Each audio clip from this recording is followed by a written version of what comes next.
Bonjour à toutes et à tous. Alors aujourd'hui, petite vidéo sur un sujet un peu marrant, un peu rigolo.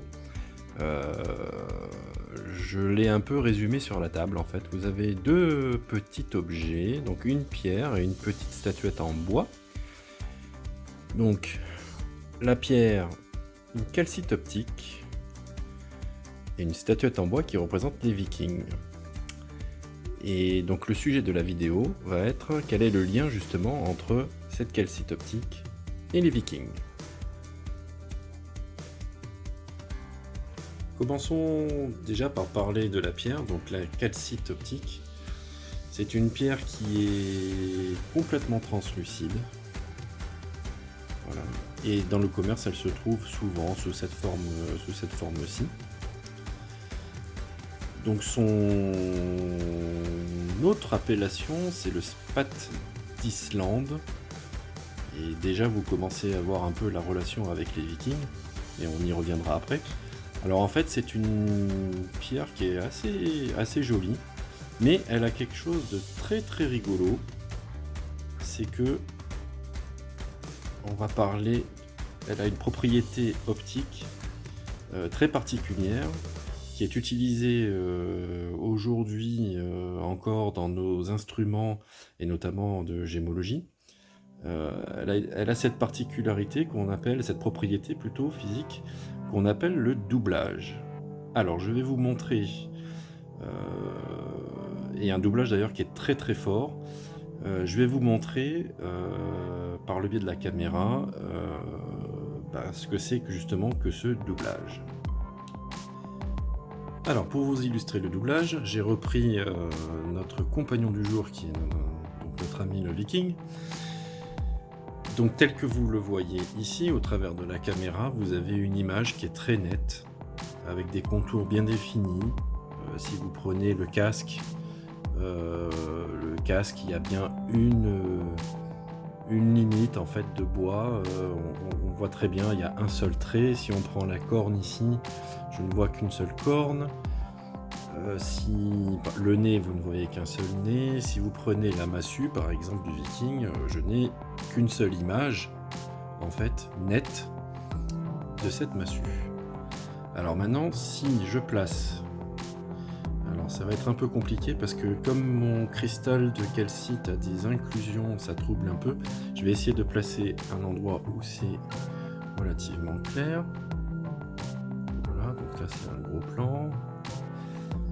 Voilà, si je me mets ici, alors ici par exemple, je vois le nez du Viking.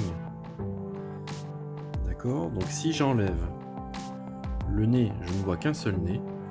Si je remets le cristal sur le nez, à ce moment-là, je vois apparaître en fait deux images du nez. Si j'enlève et que je remets, je vois apparaître donc deux images du nez. Si je remonte un peu en espérant que la caméra fasse bien, voilà.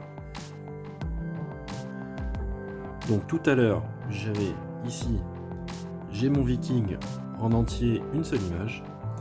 Si je place le cristal de calcite, je vois en fait l'image qui se dédouble. Donc cette propriété optique de la calcite,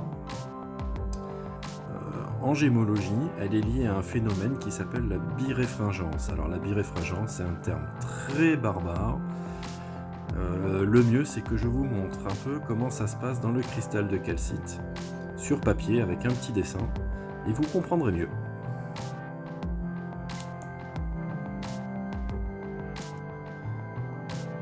Alors, sur le schéma que je vous montre là, en fait, j'ai représenté ici notre cristal de calcite.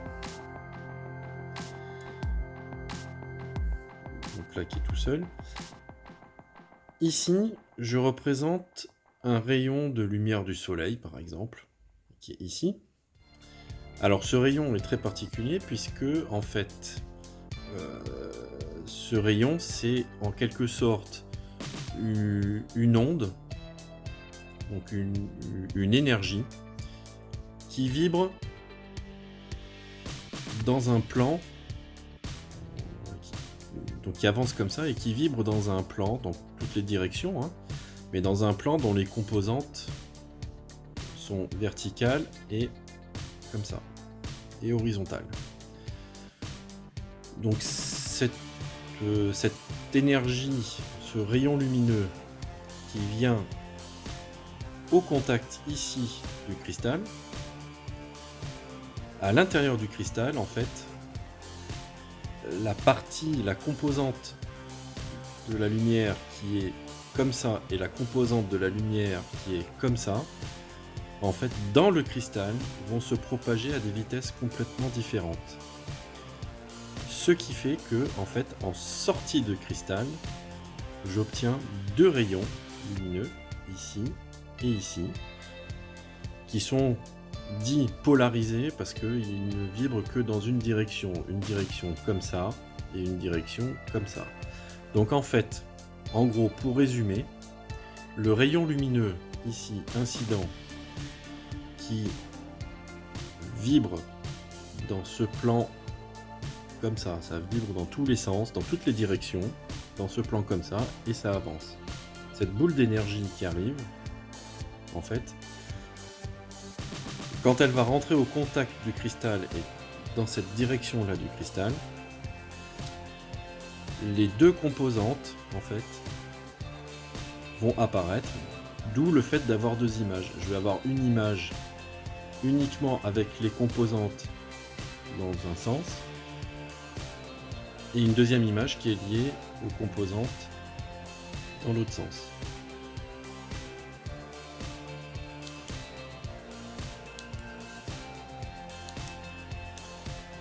Alors, autre particularité de la calcite, et c'est pour ça que j'ai tracé le cristal sous cette forme-là, en fait, on voit que la calcite, ce cristal-ci, quand il va croître, quand il va au fur et à mesure du temps, en fait, il va se construire un peu dans toutes les directions, mais surtout il va grandir, le cristal, dans une direction particulière, qui ici, sur mon schéma, est représentée comme ça. C'est cette direction-là. On voit très bien que, dans le morceau de cristal que j'ai pris, cette arête-là est plus petite que cette arête-là, et cette arête ici est encore plus petite que cette arête-là. Donc mon cristal de calcite va grandir dans toutes les directions, et principalement, on va dire, plus vite dans cette direction-là.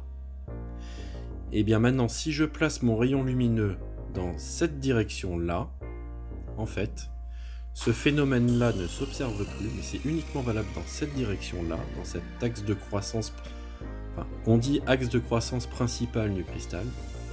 Dans cette direction-là, ma lumière incidente va simplement être déviée. Donc, toutes les composantes, en fait, ici, de ma lumière, dans cette direction de propagation là dans le cristal, vont avoir la même vitesse dans le cristal, et donc en fait mon rayon lumineux est juste dévié, mais à la sortie du cristal il ne restera que un seul rayon. Donc dans cette direction j'ai un rayon incident, un rayon de sortie. Si maintenant je prends cette direction là qui est perpendiculaire à mon axe de croissance principal du cristal, ce que je vais retrouver ici en sortie, donc l'intensité ici et l'intensité ici du rayon, elles sont les mêmes. Et ça, cette propriété là, on va voir le rapport avec les Vikings tout à l'heure.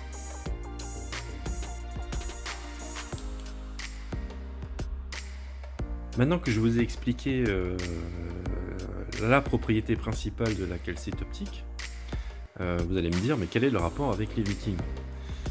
Eh bien, le deuxième petit nom de la calcite optique, c'est le spat d'Islande. Et si vous le savez peut-être, l'Islande a été colonisée et peuplée par les Vikings assez rapidement. Ce qui sous-entendait que les Vikings étaient déjà de très très bons navigateurs. Donc les Vikings, c'est un peuple qui est très observateur de la nature et qui a très longuement, en découvrant cette pierre, en découvrant ce cristal, ont très longtemps observé de fond en comble ce cristal, et ils se sont rendus compte justement de cette propriété de doublement de l'image. Et donc nos Vikings, pour pouvoir aller plus loin encore que l'Islande, puisqu'on sait qu'aujourd'hui les Vikings sont allés jusqu'à la côte est du Canada, nord-est du Canada, donc c'est encore beaucoup plus loin que l'Islande, avaient besoin d'appareils pour pouvoir naviguer dans les mers du Nord, qui sont réputées pour être des mers très difficiles, avec une météo très très mauvaise, beaucoup de brume, beaucoup de pluie, donc des conditions assez mauvaises. Ce qu'il faut savoir, c'est que même quand il fait mauvais, quand il pleut ou quand il y a des nuages, il y a quand même des rayons du soleil qui passent au travers des nuages. Donc ils ont eu l'idée d'utiliser cette calcite optique pour repérer la direction du soleil. Alors comment procédait-il ? Eh bien, ils prenaient cette calcite optique, ils faisaient des mesures préalables pour justement trouver la direction dans laquelle la lumière ne se scindait pas, et ils prenaient des repères en plein jour sur cette calcite pour pouvoir après déterminer exactement la direction. Mais globalement, ils prennent cette calcite, on va la reprendre comme ceci, ils la mettaient donc au niveau de leurs yeux, et en fait ils observaient le doublement de l'image. Et en fait, en tournant, ils se sont rendus compte que l'intensité des deux images générées était très variable, et en fait ils ont cherché le moment où les deux images superposées avaient exactement la même intensité.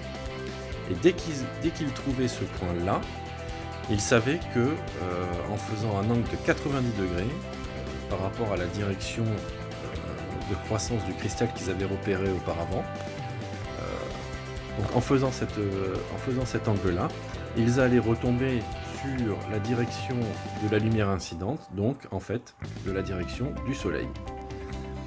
Et donc une fois qu'ils avaient repéré le soleil, donc la direction du soleil, même au travers des nuages, et bien forcément ils avaient les directions est-ouest, donc forcément nord-sud, et donc ils pouvaient naviguer sans réellement se perdre. Voilà les amis, c'était la petite histoire des Vikings et de la calcite. Moi je reste complètement impressionné par ce pouvoir d'observation des Vikings, c'est quelque chose d'assez extraordinaire, et même dans tout, dans la nature, c'est quelque chose qui me fascine. Ce qu'il faut savoir, c'est que cette méthode justement avec la calcite optique a été utilisée bien après, notamment par les Britanniques, puisque tout récemment, dans une épave d'un navire justement britannique du XVIIe siècle, on a retrouvé tout un dispositif de navigation qui faisait appel justement à la calcite optique. Le degré de précision, même pour l'époque, était relativement important, de l'ordre de quelques degrés, donc c'était vraiment une très très belle trouvaille de la part donc de nos amis vikings. Voilà les amis, alors juste avant de terminer cette petite dédicace, j'aimerais dédier cette petite vidéo à mon neveu Axel, qui est fan de Vikings, fan de Thor. Donc voilà, Axel, cette petite vidéo, elle est pour toi. Et puis écoutez, sinon je vous retrouve très très très vite pour de nouvelles aventures minéralogiques. À très bientôt.